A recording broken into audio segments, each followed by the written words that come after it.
The wind howled across the sacred hills of Ireti as storm clouds gathered above the Temple of Ancients. Inside the oracle chamber, the air shimmered with energy. Neoma, the high seer of Umuna, stood alone, her white tribal marks glowing under the moonlight. Her long dreadlocks framed a face carved with wisdom beyond her 21 years. Tonight, the spirit spoke louder than ever. She dropped to her knees as visions slammed into her mind, flashes of a forgotten life. A man with kind eyes and a lion-shaped birthmark. A battlefield soaked in blood, her voice screaming his name, Ola, just before everything went dark. She gasped, grabbing her chest. That name? Why did it burn in her soul? Elsewhere in the village of Aku, Sefu, commander of the southern warriors, awoke drenched in sweat. He dreamt of fire, a towering gate, a girl in white calling to him through the flames. He rubbed the back of his neck where a strange ache pulsed beneath the skin, shaped like a lion's head. He'd had the dream since childhood. But now, the dreams were clearer, more urgent. Later that morning, a royal messenger arrived from the Council of Elders. The sacred Stone of Echoes, hidden for centuries, had been found. Deep within the Valley of the Lost, a place cursed by old gods and forbidden to all. Only 2 people had the power to retrieve it. The seer of Umuna and the warrior of Southwind. Sifu mounted his horse. He had heard of the seer, mysterious, feared, and rumored to speak to the dead. He didn't believe in tales, but he would follow the elders' call. Something about this mission tugged at his spirit. In Umuna, Neoma prepared in silence. She too had been summoned. As she wrapped her waist beads and layered her flowing indigo robe, her spirit guide, a child-sized shadow with glowing eyes, whispered, "You must not fall in love with him again, or the world will burn." Her hands trembled. She didn't know who he was, but she would obey. They met at the edge of the Valley of the Lost, beneath a storm-choked sky. The wind carried ancient songs, drums beat in their hearts. Sefu dismounted, eyes locking with Neoma's. The world seemed to freeze. Something stirred inside both of them. Recognition, pain, longing. But neither said a word. The journey had begun. The Valley of the Lost was no ordinary place. Thick black mist coiled around the earth like sleeping serpents. Trees whispered names not spoken in centuries. The air smelt of rain, earth, and something darker, forgotten memories. Neoma walked ahead, her staff glowing with faint blue light. Every step she took stirred the ground beneath her, awakening energies buried by time. Sefu followed closely, silent and watchful, sword strapped to his back. He studied her. She moved like she knew this land, like it was once part of her. "You've been here before," he finally said. "I don't remember," she replied without looking back, "but the ground remembers me." They came upon a cracked statue, half buried in moss. A woman carved in stone, holding a broken child in one arm, a staff in the other. Neoma's eyes widened. She touched its face, and again a vision slammed into her. She stood here before, in another lifetime, beside Ola. They had hidden the Stone of Echoes beneath this very ground before he turned and walked into a war he wouldn't survive. She stumbled back, breathing hard. Sifu rushed to her side, steadying her with firm hands. "What did you see?" "Nothing that concerns you," she said quickly, but her voice trembled. Before he could speak again, a low growl erupted from the shadows. From the fog emerged creatures unlike anything they had known. Spirit beasts with glowing eyes, skeletal faces, and hooves that floated above the ground. "The Forgotten Ones," Neoma whispered. "Guardians of the Gate." Sefu unsheathed his blade. "Then we'll cut our way through." "No," Neoma said, grabbing his arm. "Violence will only multiply them." She stepped forward, chanting in the old tongue. Her voice echoed like 1,000 drums. The beasts stopped. One by one they bowed their heads and parted.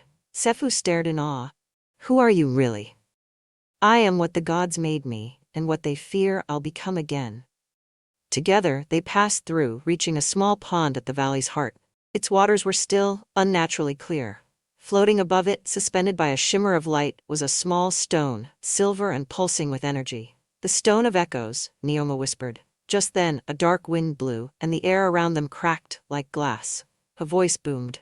"You dare awaken what should remain forgotten." From the shadows emerged a tall, cloaked figure with a jagged staff and a face hidden behind a mask of bone. Sefu stepped in front of Neoma.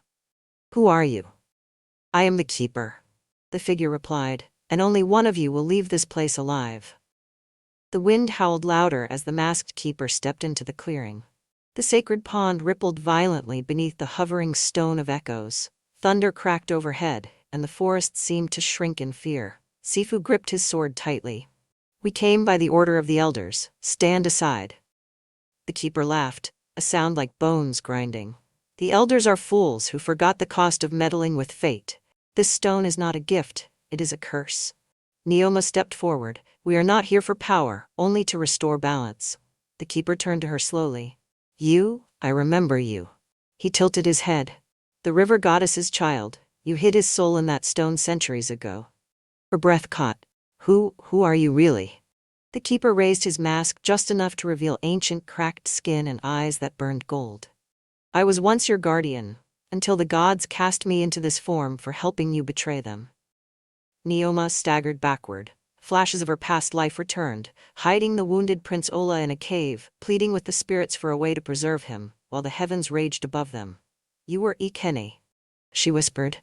The keeper's voice broke. "I loved you both like blood. But now if the stone awakens again, the cycle begins anew. The gods will return to punish this world." Before she could reply, the ground split. A blazing light shot from the pond, and the stone of echoes pulsed rapidly. It had sensed Sefu, recognized the soul it once belonged to. The prince had returned. Sefu fell to his knees, gripping his head. Visions exploded in his mind, him as Prince Ola, riding into battle, dying as Awele's voice screamed his name, then floating in darkness, waiting. The past crashed into him like a wave. When he looked up, his eyes had changed, now glowing faintly gold. "It's you," Neoma said, voice trembling. He stood. "And it's you, Awele." The bond between them reawakened. The keeper screamed, raising his staff. "Then you must be destroyed," Sefu charged. The clash was thunderous, steel against ancient magic. But as their battle raged, Neoma stepped into the pond, reaching for the stone. "Don't!" Ikene roared, but she gripped it. A shockwave exploded outward, hurling all three of them across the clearing. When the dust settled, the stone had vanished, absorbed into Neoma's chest. She floated briefly above the water, eyes glowing with divine light. Ikene stared in horror. "You've bound your fate to it. The gods will come for you both." Then, with a final cry of rage, he vanished into the mist. Sifu ran to her as she collapsed into his arms. "Neoma," her eyes fluttered open. "It's happening again." He held her tighter, fear and love warring in his chest.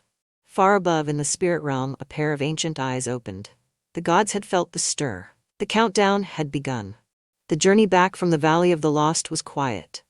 Neoma slept fitfully in Sifu's arms, her body weak but pulsing with light. The stone of echoes, now embedded within her, had changed her. Even the animals in the forest paused and bowed as they passed, recognizing something divine in her. Sifu had barely spoken since the encounter with the keeper. His mind raced with memories, some his, some Prince Ola's. The faces of past warriors, lost battles, and Awele's final tears haunted him. But now she was here again, in this life. As Neoma. As they approached the village of Aku, the skies darkened once more. In the temple of the High Elders a meeting had begun. "She carries the stone," one whispered, just as the prophecy warned. Another shook his head. "Then she is the key. But keys can open, or destroy." When Sefu arrived at the gates with Neoma, the guards hesitated. "She is not welcome," one said coldly. "A seer with gods inside her? That is not what this village needs." Sefu stepped in front of her. "She saved my life. Without her, the stone would still lie in the hands of darkness. Let her speak to the council." Reluctantly, they were led to the great hall. Inside, the elders sat beneath tall pillars carved with symbols of sun, moon, and storm. Neoma stood in the center, trembling slightly but holding her ground. "Speak," the eldest of them said, his voice dry like wind over stone. "I didn't choose this path," she said, "but the gods did. I saw what's coming. War, not between men, but between realms." The room fell silent. Sefu stepped beside her. "I have seen it too. The gods will return, some to judge, some to destroy, and we are the last hope to stop them." The elders whispered among themselves. Finally, the oldest one spoke again. "There is an ancient ritual, one that might shield this world from the gods' wrath, but it comes with great cost." "What kind of cost?" Neoma asked. "You must both journey to the Mountains of Remembrance, where your first lives ended. There you must complete what was started centuries ago, or lose everything again." Later, as night fell, Sefu and Neoma sat by the fire outside the council hall. "Are you afraid?" she asked quietly. "Yes," he said, "not of death, but of losing you again." She looked at him, eyes soft. "Then let's not lose each other. Not this time." For a moment, there was peace between them. But far away, on a floating island in the spirit realm, the gods watched. One of them, a tall, armored being with fire for eyes, rose. "They dare try again," he said. "Then we shall meet them, in war." The path to the Mountains of Remembrance was long, winding through sacred forests and past forgotten altars. Birds stopped singing as Neoma and Sefu approached. Even the wind felt different, watchful, reverent, afraid. They camped at the foot of the first ridge, under a blanket of stars. The mountains loomed like silent sentinels in the distance, their peaks hidden in swirling clouds. Neoma stirred the fire while Sefu sharpened his blade. Neither spoke much. The silence between them was heavy, not from discomfort, but anticipation. "I remember this place," Neoma said finally, her voice low. "I came here in my first life carrying your last breath in my arms." Sefu looked up. "You buried me here?" She nodded slowly. "Under the flame tree. It was the only place the gods couldn't touch." He reached out and gently took her hand. "Then maybe it's the place they'll fall." As dawn broke, they climbed the stone path into the highlands. The higher they went, the more vivid their memories became, echoes of past lives replaying in flashes. Sefu remembered Ola's last battle, surrounded, bleeding, still fighting for his people, until the sky cracked open with divine fire. He saw Awele, Neoma now, racing to him through ash and smoke, her screams lost in the storm.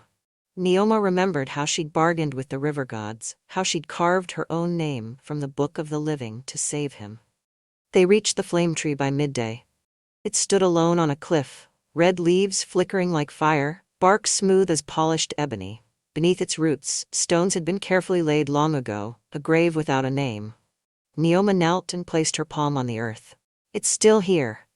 As she closed her eyes to pray, a sudden tremor shook the ground. Out of the sky descended a blinding light. From it emerged a god, tall, broad, with molten gold skin and wings made of flame. His eyes were voids. "Children of broken fate," the god spoke, voice echoing like thunder. "You were warned." Sefu stepped forward, sword drawn. "You can't stop destiny." The god laughed bitterly. "This isn't destiny, it's defiance." He raised his hand, summoning a wave of scorching fire, but Neoma stood and extended hers. The fire stopped midair, frozen. "The stone lives in me now," she said, eyes glowing, "and I won't let you take him again." The god narrowed his gaze. "Then you both shall burn." In a heartbeat, the mountain became a battlefield. Thunder cracked, fire rained from the sky. Spirit beasts rose from the earth. Together, Sefu and Neoma stood back to back, powers awakened, hearts aligned, not just by love, but by purpose. And in that moment, even the gods trembled. The battlefield blazed with chaos. Lightning split the sky. Spirit beasts made of smoke and bone roared across the cliffs. Sefu fought like a man reborn, his blade glowing with ancestral light, his movements echoing the prince he once was. Beside him, Neoma floated inches above the ground, eyes burning with the power of the Stone of Echoes. With every word she chanted in the ancient tongue, reality rippled. The fire sent by the god shattered against her shield of energy, turning to ash. But the god of flame was relentless.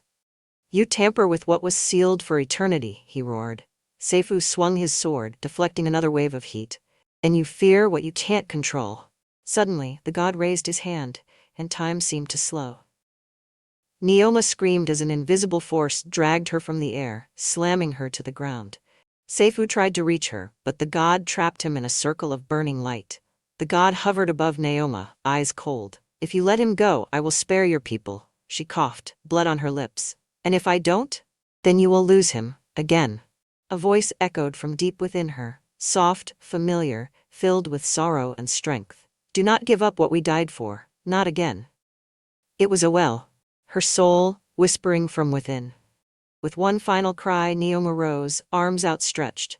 The Stone of Echoes blazed with blinding silver light, shooting upward like a pillar into the heavens. Sefu broke free from the trap just as the light engulfed them both. When the dust cleared, the god of flame was gone. The spirit beasts vanished, and the mountain fell into silence. Neoma collapsed into Sefu's arms. Did we win?" He held her tightly. "We survived." "No," she whispered. "Something's not right. The flame tree behind them had withered, its leaves turned black.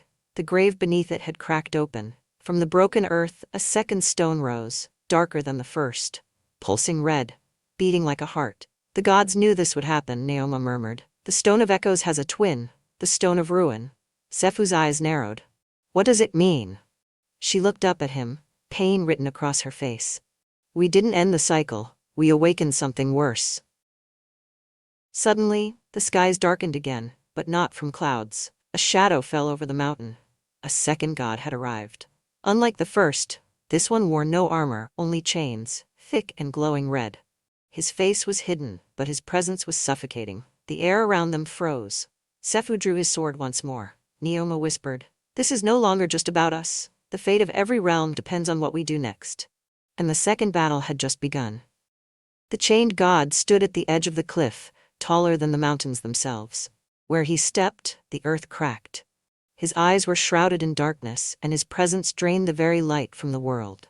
Sefu stepped forward, sword blazing with ancestral fire. Neoma rose beside him, power crackling in her palms. But the god did not attack. Instead he spoke, his voice like rusted chains dragging across stone. You have awakened the stone of ruin, sealed by blood, bound by sorrow. Only death can silence it again. Neoma's heart pounded. Who are you? I am the one the gods buried, the mistake they could not kill. Sefu raised his blade. Then we will finish what they couldn't. The god raised his hand, and the mountain itself split down the middle. From the cracks poured souls, thousands of them, lost warriors, forgotten rulers, innocent villagers, all bound by chains of red light. They are mine now, the god whispered. And soon, so shall you be. The souls screamed as they rushed forward like a wave. Neoma stepped forward, summoning a barrier of light. Go, she cried to Sefu. Find the Shrine of Names, beneath the broken cliff. That's where the twin stones must be joined. I won't leave you, Sefu shouted. If we don't bind them, this world will fall. Torn, Sefu locked eyes with her one last time, then ran, leaping across broken rocks and sliding into a narrow crevice beneath the cliff. Neoma stood alone against the storm of souls.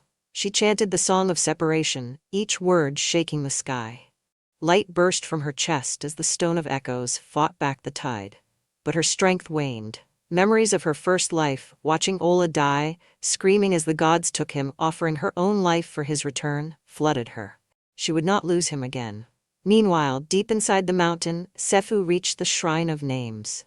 It was a cavern lined with glowing symbols, ancient names etched by gods and mortals alike. In the center lay a pedestal of bone and stone. On it, an inscription. To join the stones, one must give their name. Sefu looked down at the stone of ruin pulsing in his hand. To stop the god, he had to give himself up. He thought of Neoma, her smile, her strength, her sacrifice. Then he placed the stone on the pedestal and whispered, My name is Ola. A blinding light shot through the mountain. The pedestal cracked, the stones fused. Above, Neoma felt the energy shift. The souls vanished. The chained god screamed as the merged stones struck him like a comet, sending him crashing into the abyss. Silence. But as the dust settled, Neoma looked around. Sefu was gone.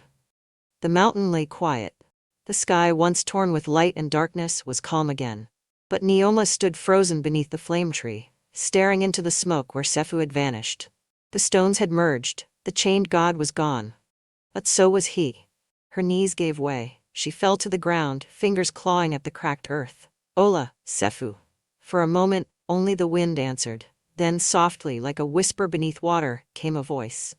I gave my name, so you could keep yours. Her eyes widened. From the pedestal deep within the shrine, the merged stone floated upward, silver and red swirling together like blood in moonlight. It pulsed once, then split, one half vanishing into the sky, the other embedding itself into the soil beneath the flame tree. A new flower bloomed instantly at the roots. Bright red and gold, the final symbol of sacrifice. Neoma touched it gently. You're still here. But she knew Sefu was no longer flesh. His soul, his essence, had joined the flow of time itself, scattered through the realms to preserve balance. And her purpose wasn't over yet. She returned to the village of Aku alone. People whispered when they saw her.